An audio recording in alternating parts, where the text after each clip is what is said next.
Welcome to Robyn's Nest. I'm Robyn Surdell. 6 to 7 million Americans suffer with food allergies every day. While some are mild, others need only be exposed to minute fragments to have a life-threatening reaction. My first guest is Dr. Louis Mendelson.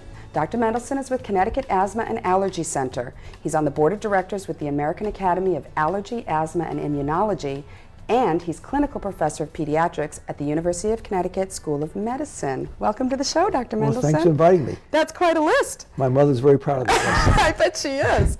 You know, we talk about food allergies. My children don't have food allergies, so as a parent, I haven't had that sensitivity to others who have food allergies, and that's a big deal. I never realized that exposure could be life-threatening. Tell me how the body reacts. What happens there? That's a very good question, but first of all, let me explain to you something. That every time someone eats a food and has a reaction, doesn't necessarily mean it's an allergic reaction. Okay. That's called an adverse reaction to a food. And we can divide adverse reactions to foods in several categories. One, a toxic reaction, food poisoning. That's not an allergy, it's a toxic reaction. Okay. Two, an intolerance. People have something called lactose intolerance. They cannot break down the sugar lactose. So therefore, they have a problem of diarrhea and vomiting. That's not an allergy. Okay. An allergic reaction means an immunologic reaction. It means the body's immune system reacts against the food. Okay. When we talk about true allergic reactions, what we really refer to is what we call IgE, or allergic reactions. What occurs then is as follows. You ingest the food. Okay. The body has glands called lymph glands. Lymph glands are our body's barracks for our Army and Navy.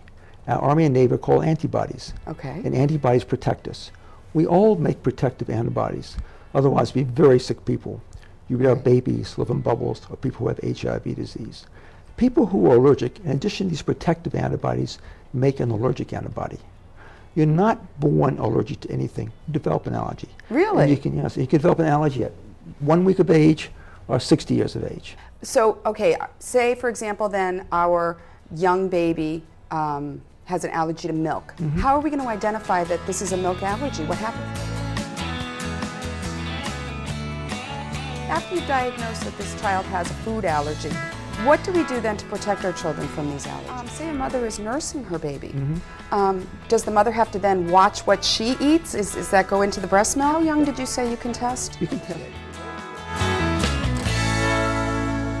Anaphylaxis. I have trouble with that word. What does that mean?